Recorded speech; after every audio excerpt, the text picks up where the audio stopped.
Good evening. I'm Gabrielle Cassini. Coming up tonight, a look at some of Olympic gold medalists and a follow-up on USC's dance marathon. All that and more tonight on Student News at 7.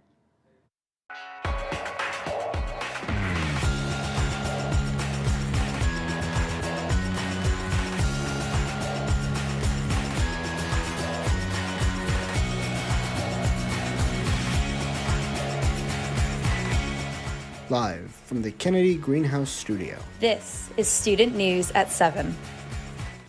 Good evening, Carolina. I'm Gabrielle Cassini. And I'm Lily Kate Snyder, here to give you the latest in news. If you are driving in South Carolina, this is a reminder to put your phone down.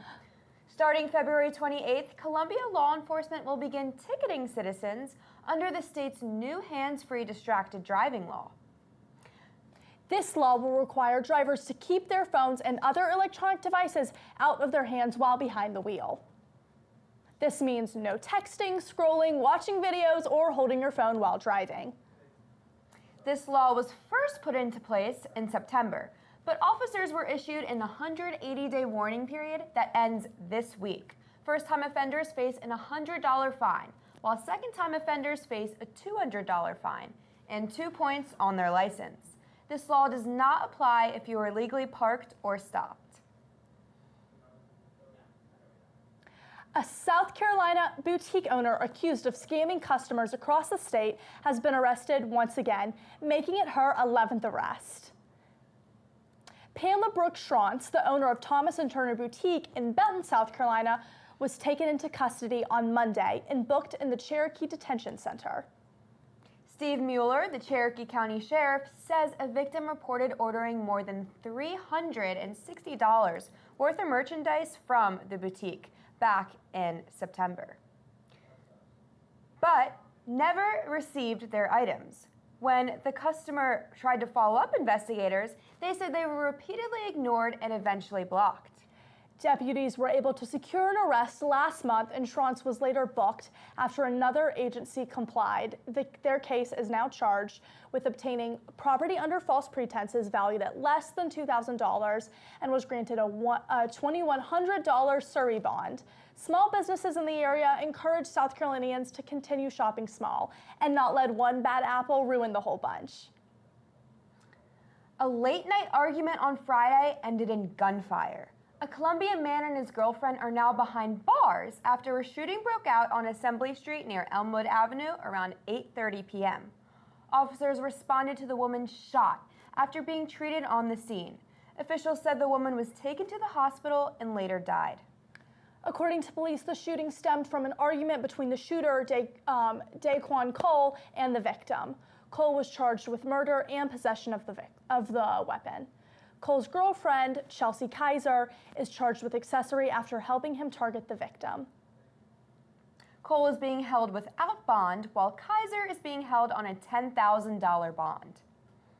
2 5-Points bars will continue to serve alcohol after a judge declined a reverse to a previous ruling allowing them to keep their liquor license. Judge Crystal Rooker denied challenges against bars Group Therapy and Saloon that were brought by local resident Coley Frank Adams. Adams argued the bars did not meet the state's requirement for food and alcohol service. The judge ruled that protests alone were not enough to block renewal since both businesses met the legal standards and agreed to stricter safety measures like scanning IDs and adding security cameras. This decision marks the latest part of the ongoing debate over 5 Points' future and the balance between a nightlife hub and a bright neighborhood district. This week marks National Eating Disorder Awareness Week, a time to spark conversation, share resources, and break the stigma around body images. The USC Center for Health and Wellbeing is teaming up with Healthy Carolina and Panhellenic sororities to participate in an event called Smash the Scale. Student Wellbeing Program Coordinator Jeannie Marks emphasizes the importance of Eating Disorder Awareness Week for college students. So really taking the focus off of the number, off of the weight, and really thinking more about like, what can you do to promote your own health? And sometimes that looks different when you're a freshman to when you're a senior. So really trying to enable like those healthy behaviors and move away from using weight solely and numbers solely as like an indicator of whether. This event will encourage students to ignore the unrealistic body standards and focus on health, nutrition, and self-worth instead of a number on a scale. National Eating Disorder Awareness Week also highlights the importance of early intervention and access to support for those struggling. Students say events like this help remind them that their value goes far behind a number.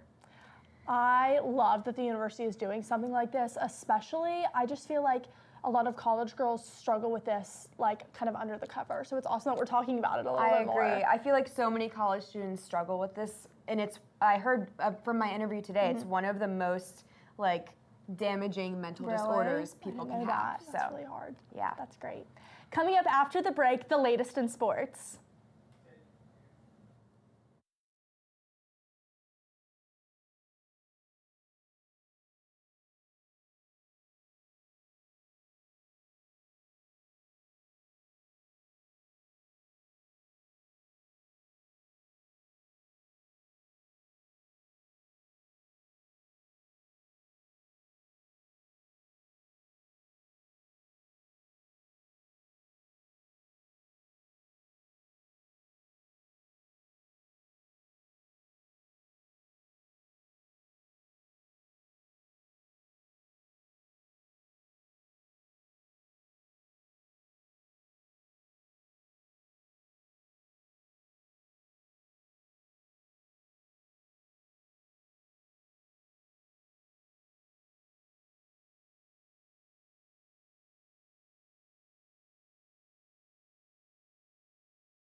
Welcome back, everybody. I'm Dorian Pinkston.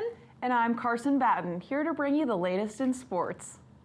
From broken teeth to broken records, the Olympic Games have seen just about everything before thousands of athletes said goodbye to the Milan Cortina Winter Olympic Games on Sunday. Do you believe in miracles? For the first time since 1980, the U.S. men's hockey team won gold in overtime, taking down Canada 2-1. 46 years since Miracle on Ice, the team secured another iconic win against a Canadian team who have long dominated the sport. Jack Hughes, who ended the game with a few less teeth, scored the winning goal, blasting a shot past Jordan Binnington with less than 3 minutes left in overtime. This win was only their third Olympic gold ever in men's hockey. The men weren't the only ones making history. 4 years after falling to Canada in the Beijing Olympic finals, the U.S. women's hockey team finished the job. In a mirror image of the men's game, the women also defeated Canada 2-1 in overtime to claim gold. Just 4 minutes and 7 seconds into the final period, Megan Keller scored the goal that secured the victory and capped off a redemption story that was years in the making. Not many people say they've retired from anything at 16 years old, but for Alyssa Liu, the figure skater walked away from the sport after the 2022 Beijing Olympics, hoping to never return. However, this year she came back to the ice and made it hers. Wearing a golden dress and, of course, her iconic gold and brown dyed hair, Liu became the first U.S. woman to win Olympic singles gold since Sarah Hughes in 2002. The Olympic torch has officially been passed to the French Alps, a closing ceremony tradition that states them as hosts for the next Winter Olympic Games in 2030. Also this weekend, Gamecocks men's basketball played in a nail-biter against the Mississippi State Bulldogs with an especially fired-up performance by seniors Michi Johnson and Mike Sharav-Jomps. The duo led USC's offense for a majority of the game, with Sharav-Jomps scoring 21 points to make for a new career record, while Johnson, who also put up 21, in turn secured a personal record due to his accompanying 9 assists. The game was neck and neck almost the entire time, but the Gamecocks were able to maintain a consistent lead. Up just 7 points at halftime, they continued to edge out the Bulldogs until the very end, when they claimed victory with a final score of 97-89, finally putting an end to the season's 7-game losing streak. The Gamecocks offense was a true standout this game. Johnson and Sharav-Jomps were joined by Kobe Knox, Eli Ellis, and Elijah Strong for a majority of the game, to make for strategic play and shooting 60% from the field. The team remained at home last night to face Kentucky, where they lost a heartbreaker with the final score of Wildcats 72, Gamecocks 63, and will travel to Athens this weekend to play the Georgia Bulldogs on Saturday. You have probably heard of the Dallas Cowboys cheerleaders and its iconic status as America's sweethearts. But did you know that one of its former members started right here at the University of South Carolina? Armani Latimer, a former South Carolina dance team captain and Dallas Cowboys cheerleader, stands out in her role in a different way than most. The South Carolina native has fought to raise awareness for alopecia, a condition that causes hair loss, and shared her connection to it in 2024 when she performed in Dallas without her wig. After making the Dallas Cowboys cheerleading team amid the COVID-19 pandemic, the rest became history. She thrived at her time there and went on to become a 5-season veteran and named first group leader. Following her retirement, Latimer became a DCC All-Star and in August returned to USC to choreograph a timeout performance for the very team where her journey began. On Thursday, the dance team will be performing her choreography once again at the men's basketball game against Missouri at 8 o'clock. Latimer's story shows that confidence and Carolina pride can take you anywhere. This past weekend, USC Baseball honored our country's troops by hosting the first ever Salute the Troops tournament here in Columbia. The Gamecocks took on a triple header, playing against the Army and Air Force baseball teams for the first time in school history on Friday and Sunday, and the Navy team on Saturday for the first time since 1920.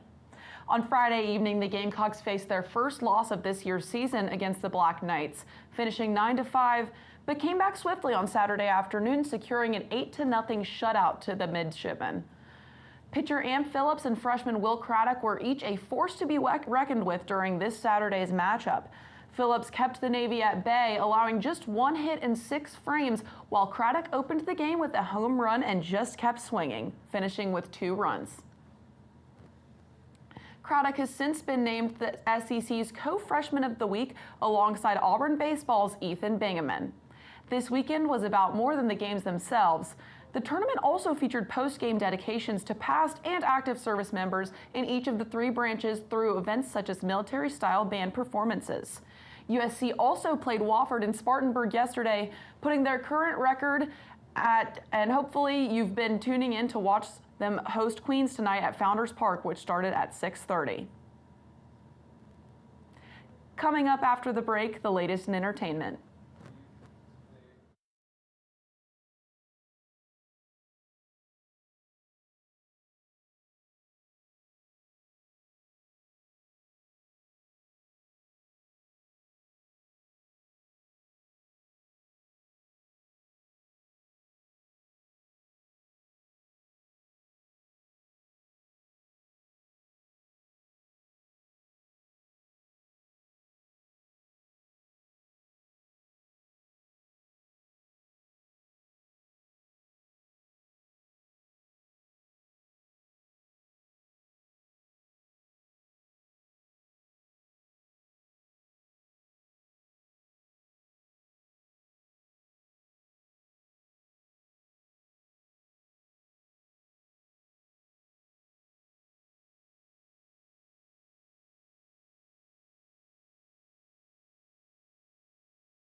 Welcome back, Carolina. I'm Zoey Pippin. And I'm Mary Smithnosky. Get ready because we're jumping into tonight's entertainment stories. Over 700,000 miracles were made last Saturday, February 22nd. South Carolina's 29th annual dance marathon was a huge success, raising $765,001 for Prisma Health Carolina Children's Hospital. During the 14-hour event, students in the morale group taught and led line dances to all the participants. But Dance Marathon wasn't just about dancing. Patients of Prisma Health and their families attended, and some even gave testimonies about their journeys. There were also games and competitions, like Mr. USCDM. This portion of the event was kind of like a pageant, Guys teamed up with a child, wore costumes, answered questions, and performed a silly routine, all in hopes of bringing a child's passion to life. While students are making these miracles happen, this performance is putting on its own spectacular show. Winner of 6 Tonys, 2 Olivers, and a Grammy, Broadway's Chicago is in Columbia, celebrating its 29th anniversary. Chicago is now the longest-running American musical in Broadway history, with lyrics by Fred Ebb, music by John Kander, and original choreography by Bob Fosse. Chicago remains one of the most iconic Broadway musicals of all time. Set in the 1920s, the production places a major influence on jazz to tell the story of Roxy Hart, a housewife and nightclub dancer who murders her lover. Chicago has traveled to 38 countries, been in more than 500 cities, and played over 10,000 performances, all while grossing over $708 million on Broadway and over $1.7 billion worldwide. This showstopper opened last night, February 24th, at the Koger Center, and will have its last showing tomorrow, February 26th at 7:30 p.m. While Broadway may not be everyone's cup of tea, this next event might pique your interest. Slip on your cowboy boots because another country artist is coming to Columbia. 4-time CMA Award winner Cody Johnson is coming to Colonial Life Arena this Saturday, February 28th. Johnson has been making country music since 2009, most recently dropping multiple singles in 2025, including She Hurts Like Tequila, Come Jesus Come, Travelin' Soldier, and a duet with Michael Martin Murphey on his 1975 hit Wildfire. Last year, Cody sold 400,000 tickets and landed on Billboard's top 100 tours list. According to Music Row, the 2024 CMA Album of the Year winner might just be the future of real country music. Cody Johnson takes the stage at Colonial Life Arena at 7:30 on Saturday. Doors open at 6:30. If you want to listen to live music but don't want to buy tickets, don't fret. Friendly Fridays have you covered. Stay with us to learn more. Last Friday, February 20th, Reggie Sullivan Band kicked off Finley Park's concert series. But don't worry if you missed it. Every Friday until October 30th, Finley Park will be highlighting local and regional artists by hosting concerts, free to the public. Next Friday, February 27th, John Rook's band will be performing, with Opus and the Frequencies performing the following Friday. Finley Park closed in September of 2023 for a renovation project and just recently reopened in November of 2025. The park's remodel cost over $25 million and has been given a $2 million annual budget for upkeep and maintenance. Finley's new look comes with new water features like a fully restored fountain that spills into the central pond, an interactive splash pad for children, and a new landing station where guests can buy sunscreen, water, and even rollerblades. The Finley Fridays concert series will be held at the park's new performance stage and will hopefully be the first of many community-focused events at the new Finley Park. If concerts aren't exciting enough, check out this next story for a rave that's making its way to Columbia. If the American success on the ice has you craving more hockey, you may want to clear your schedule for Friday night. Local event center, the Senate, is hosting a heated rivalry dance party in lieu of the exploding popularity of the HBO Max Canadian hockey romance TV show. This weekend's 18-plus rave is one of 150 heated rivalry dance parties taking place across the nation, starting in California at the beginning of January and making its way east ever since. According to the Los Angeles Times, ravers can expect dancing with over 1,500 people to current pop hits, 2000s classics, and fan edits of the show's main characters, Ilya and Shane. Doors at the Senate open at 8 and a clear bag policy will be upheld. Venues in other major cities have been sold out, so you might want to get tickets soon. They say early bird gets the worm. Well, you'll need to be an early bird in Colombia to catch the lunar eclipse early next week. A lunar eclipse takes place when the Earth passes directly between the sun and the moon, causing it to cast a giant shadow over the moon. According to WIS, the total eclipse will take place on March 3rd from 6:04 a.m. to 7:02 a.m., but it will only be visible in the Midlands until it drops behind the horizon around 6:52 a.m. During totality, the moon will appear to be blood orange, hence the name Blood Moon. Unlike a solar eclipse, no special equipment is needed to view the lunar eclipse. I don't know. Are you going to be an early bird? I'm not an early person, but I might have to be, just for this, one time. Me either. I might need to see it. Speaking of things setting, tonight's show is just about over. Stay with us while we finish up today's news.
That wraps up tonight's edition of Student News at 7. Be sure to follow us on Instagram, X, and Facebook at SGTV at USC. To keep up with all of our content, be sure to also visit us online at sgtv at usc.com. For SGTV, I'm Gabrielle Cassini. And from all of us here at SGTV, have a great night, Carolina. Forever to thee.